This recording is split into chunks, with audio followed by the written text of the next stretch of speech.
Bienvenue dans la Guilde, le podcast qui booste vos compétences en Quality Engineering. Je suis Jean-François Frézy, expert en Quality Engineering et passionné par la transmission des savoirs. Chaque semaine, je te partage des astuces pour transformer ta façon de travailler en Quality Engineering. Installe-toi bien, on est parti pour un nouvel épisode rempli de conseils concrets. N'oublie pas de t'inscrire à ma newsletter pour recevoir du contenu exclusif et ne rien rater.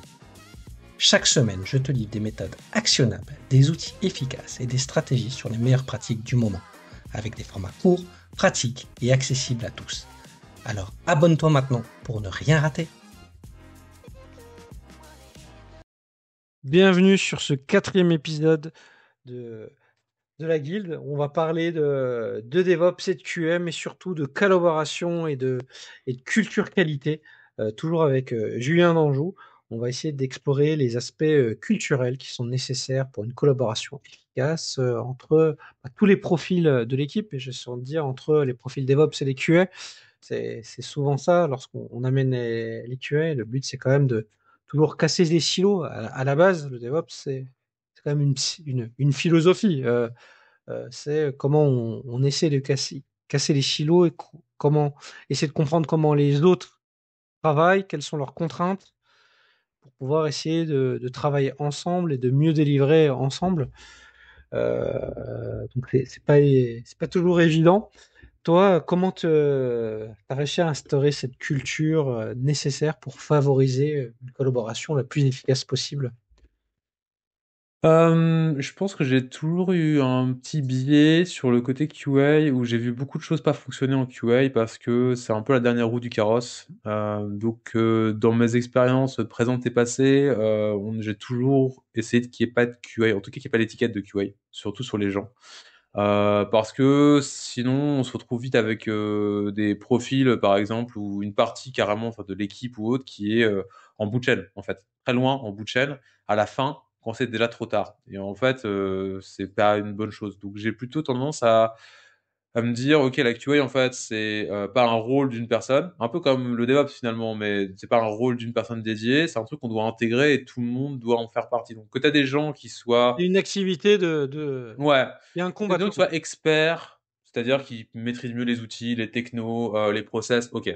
Mais ça veut pas dire qu'en fait c'est eux qui doivent être responsables de juste ça. C'est un truc d'équipe. Mais c'est la même chose que ce que tu fais en DevOps où grosso modo c'est pas j'écris l'application puis après les gens l'opèrent et la déploient et puis quand ça marche pas et que ça va répéter tout le temps c'est pas mon problème parce que c'est pas moi qui gère les serveurs. C'est pas ça la philosophie DevOps. C'est de dire ok en fait t'es responsable et que vous bossez tous ensemble. Bah, la QA c'est pareil pour moi. C'est que tu dois te dire ok bah en fait les développeurs écrivent les tests. C'est tout. Et genre, t'écris ta fonction, t'écris le test qui va avec. Peut-être que t'écris pas tous les tests parce que il y en a beaucoup, il y en a que t'as oublié, tu as d'autres trucs à faire et peut-être que la QA peut t'aider à en écrire un peu plus ou faire du fonctionnel ou du end-to-end parce que ça prend plus de temps, mais t'écris des tests quand même. Tu peux pas juste écrire du code, dire bon, je crois que ça marche et puis qu'après la QA découvre bien plus tard, des fois dans le cycle, que ça marche pas. Ça n'a pas de sens pour moi. En fait, c'est juste une question de gérer son temps et ses ressources correctement. Tu peux pas faire ça. Donc, faut que tu ramènes la QA comme étant un truc essentiel à la base. J'ai une anecdote assez drôle là-dessus. Quand je travaillais chez Red Hat, il y a un département QA, en tout cas il y a 10 ans un département QA, qui vraiment était plutôt en fin de chaîne, c'est-à-dire qu'une fois que, je caricature, mais les CD-ROM étaient pressés, tu vois, ou prêts à être pressés, on testait les distributions, etc. Et on avait un ingénieur QA dans notre équipe euh, qui faisait de la QA. Donc lui, son truc, c'était de faire des plans de test dans un logiciel qui était fait par Siemens ou un truc comme ça, où il écrivait des recettes de test et il testait en ligne de commande des dizaines de trucs que nous on shippait et il testait, voir si ça marchait, il nous faisait des retours. C'était infâme parce que c'était bien trop tard et on avait des retours des fois plusieurs mois après qu'on ait shippé du code et il disait ah ça marche pas. Alors, on aurait préféré le savoir directement. Donc on lui a assez vite appris en fait à faire du Python et à automatiser, enfin du Python et du YAML, à automatiser ses tests avec des outils, soit qu'on a écrit, soit qu'on a trouvé en open source. On lui dit voilà, tu peux écrire tout ce que tu fais à la main, tu vas pouvoir l'automatiser, comme ça nous on va le mettre dans le CI et du coup on ne t'aura plus besoin de que tu le fasses à la main. Et il a trouvé ça trop bien. Il apprenait des trucs, c'est trop bien. Donc, il a appris tout ça. Il a automatisé tout son boulot, grosso modo, que c'était ses cahiers de recettes en Python YAML. On a mis ça dans CI et on lui dit, bah, maintenant, toi, tu maintiens ce truc-là et tu peux rajouter tant que tu veux. Mais grosso modo, quand on ship une release, t'as plus rien à faire, quoi. C'est fait tout le temps, tous les jours. Donc, il a eu l'équipe qui brille, forcément. Il a fait ça pendant plusieurs mois. Et après, il a été promu chef et il est parti de notre équipe. On s'est retrouvé avec un autre ingénieur QA avec qui on a dû tout réapprendre à nouveau. voilà. Mais c'est comme une belle récompense d'arriver à illuminer un peu le département QA à l'époque avec lequel on bossait. Sur ce côté-là, en fait, ce côté, la QA, c'est pas juste une activité de dérouler des cahiers de recettes à la fin. C'est intéressant ce que tu dis. C'est vrai que on revient à la culture, mais c'est vrai, on a l'impression que le QS, c'est le responsable de la qualité. On lui a mis le terme de qualité assurance. Donc, au mieux, ce serait le responsable des tests. Non, j'ai encore. Mais, mais la qualité, ça doit être l'affaire de tous. Si le besoin de mon client est mal défini, ben, je vais avoir de l'ambiguïté, je vais peut-être mal livrer enfin, je vais livrer quelque chose en ayant eu l'impression d'avoir bien compris. Peut-être que moi, j'ai pas fait attention aux ambiguïtés, j'ai pas posé les bonnes questions pour mettre tout d'aplomb. C'est souvent là que ça se joue, hein, aussi les problèmes qu'on a avec des livraisons, c'est que Ouais. on a voulu aller trop vite dans cette phase de préparation. Moi, je dis le DevOps doit nous permettre d'aller très vite, mais il y a la phase de préparation on doit prendre le temps de bien comprendre ce qu'on doit faire. Sinon, voilà, il faut pas confondre vitesse et précipitation. Non, mais et que voilà, il faut mieux prendre le temps de bien se préparer et après aller vite. Et là, on peut délivrer rapidement. Mais ce que tu te dis, ça rejoint du coup le côté aussi, où on parle beaucoup du côté tech, mais le côté produit, c'est-à-dire que la qualité fait partie du produit, d'autant plus, enfin, je vais dire un truc très bateau qui est d'autant plus maintenant, mais bon, je pense que personne n'a jamais été très content d'avoir des trucs de mauvaise qualité. Mais la barre ne fait que monter, en tout cas. Ce qui est sûr, c'est qu'en termes de qualité, tu peux de moins en moins shipper des trucs un peu buggés aujourd'hui. La qualité de tout ce qui est numérique est de plus en plus élevée, et donc on est obligé d'avoir un truc de plus en plus qualitatif, des trucs plus Surtout sur buggés, des quoi. produits hautement utilisés. Je pense qu'aujourd'hui, il y a un truc qui marche pas sur Facebook, Instagram ou LinkedIn. Bah, au journal de 20 heures, ça fait la une. Non, mais c'est vrai, hein. Ah, aujourd'hui, pendant 2 heures, ça n'a pas marché. Combien a perdu Meta, tu vois, en bourse? Non, mais c'est énorme. Ouais. Mais c'est vrai que le côté produit, euh, tu vois, je trouve que on est devenu agile et DevOps sur la côté tech en mettant des fois de côté le produit. Et dans des équipes qui doivent récolter le besoin et le structurer. Et du coup, bah, tu peux avoir quelque chose où tu peux mettre 30 fois en prod dessus, mais si tu mets par jour, par heure, mais si tu délivres pas de la valeur, ça sert à quoi d'avoir mis autant d'argent, autant d'énergie à recruter les meilleurs profils tech du monde si en fait bon, on a fait tech for tech et pas tech for Ouais. product globalement. Mais c'est notre côté aussi un peu trop techos aussi des fois dans les organisations qui sont pilotées par des gens qui étaient des devs, qui sont devenus à la tête d'organisations et qui pensent des fois trop tech et pas produit. Alors la tech c'est super important, ça nous permet de faire plein de choses, mais il faut pas toujours faire de la tech pour la tech et tomber dans la Ça, hype de, à la couche Kafka en plus et je mets du microservice et des machins alors que tu n'en as pas besoin, mais parce que c'est la hype du moment.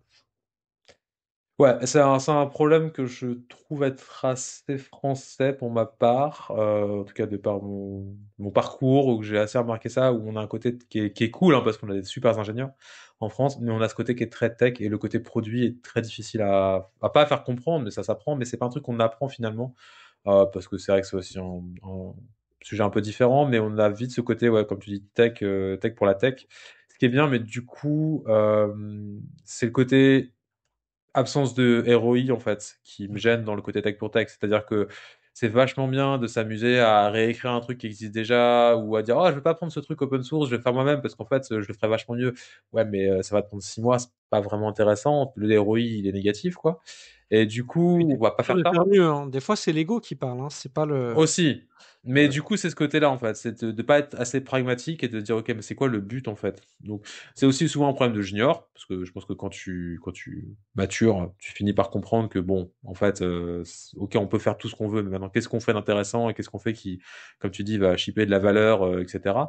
Mais c'est un truc qui est très, très intéressant. Et c'est difficile, en fait. Un autre biais qu'on a, et pour le coup, celui-là est assez culturel aussi chez nous, en France et j'allais dire en Europe, en tout cas en France, même s'il commence à disparaître, c'est ce côté où tu as assez peu de gens qui sont seniors dans la tech parce que au bout de quelques années, tu peux pas rester ingénieur tech, tu dois passer chef de projet, manager, ce que tu veux.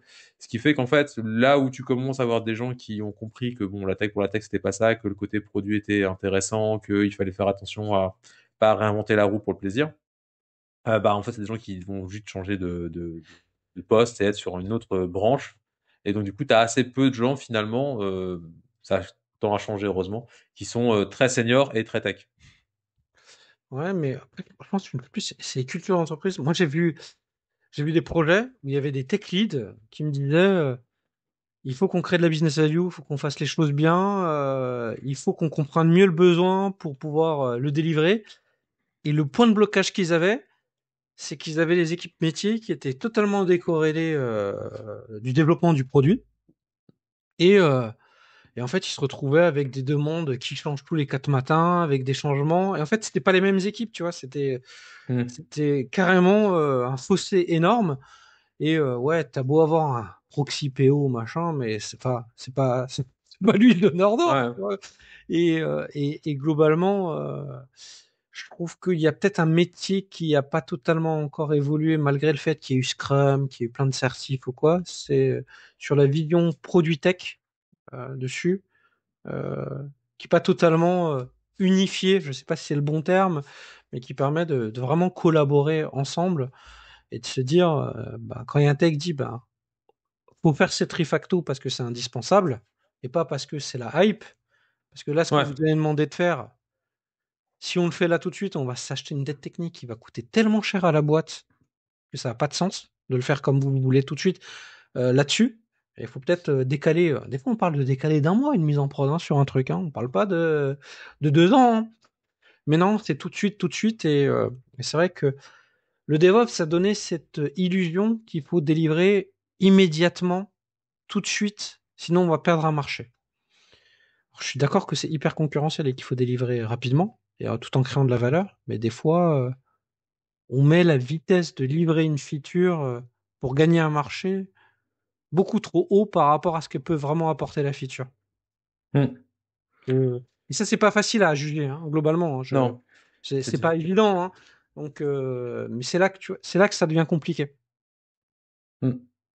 Il y a une, comme tu dis, il y a une partie qui est contextuelle vis-à-vis du marché dans lequel tu es et de ce que tu es. Il y a une partie qui est aussi culturelle dans l'équipe ou l'entreprise dans laquelle tu te trouves et où est-ce que tu places. Est-ce que tu places la vitesse avant la qualité avant la vitesse et selon aussi quel est ton marché parce que ça peut être un marché dans lequel mieux vaut être rapide et si ça marche pas très bien, c'est pas grave. Ce qui peut être le cas dans un contexte de startup, par exemple, que contrairement si tu es une banque, par exemple, je pense que la qualité est plus importante que la vitesse dans bien Ah, des mais cas. Donc, puis t'as des normes. Hein. attention. T'as des Et t'as normes. des normes, ouais. Donc, T'as des normes avec des audits. Après, moi, j'ai un parti pris, mais ça vient aussi de mon positionnement. Je parle du principe que si on fait les choses bien de qualité, très rapidement, on va livrer plus vite que les autres. oui, oui, oui. Moi, je pense qu'à moyen terme, tu gagnes en fait. C'est ça, mais ça Mais paraît pas logique quand on le dit, mais c'est vrai que j'ai vu des gens qui ont investi et qui ont accéléré leur rythme de livraison mm, parce en fait, ils avaient des points de douleur incompressibles, globalement. Donc, et surtout, beaucoup de rollback et beaucoup de problèmes en production. Donc, au bout d'un moment, ça, t'as c'est d'autres typique, problèmes. non. On Oui, parle pas assez. Tu parles du rollback en imaginant en plus que c'est pas cool, genre pour les utilisateurs tout ça, mais en plus même pour les équipes. Enfin, le t'as mis moral. l'énergie pour le faire. Ouais, Ouais, le moral sur les rollbacks, c'est dur. Hein. tu parlais d'indicateurs sur le temps moyen que tu mettais pour mettre un fixe, mais moi, c'est quelque chose en termes de qualité. Le nombre de rollbacks, je trouve que Ouais. c'est important de regarder, tu vois. Mm. Euh, tu peux pas, c'est comme la couverture, tu peux pas le regarder tout seul. Globalement, il faut le regarder dans un ensemble, mais c'est un ensemble d'indicateurs qui te permettent de dire, bah tiens, je pourrais faire mieux. Ouais. Ouais, clairement. Ouais. Ok, moi c'est super intéressant. Bon, on en revient toujours à la culture, une fois de plus. Ça va dépendre du contexte. Euh, on ouvre des grandes portes ouvertes, mais c'est vrai que moi je vais rester positif. Je vois quand même les choses évoluer de façon intéressante sur ces sujets-là.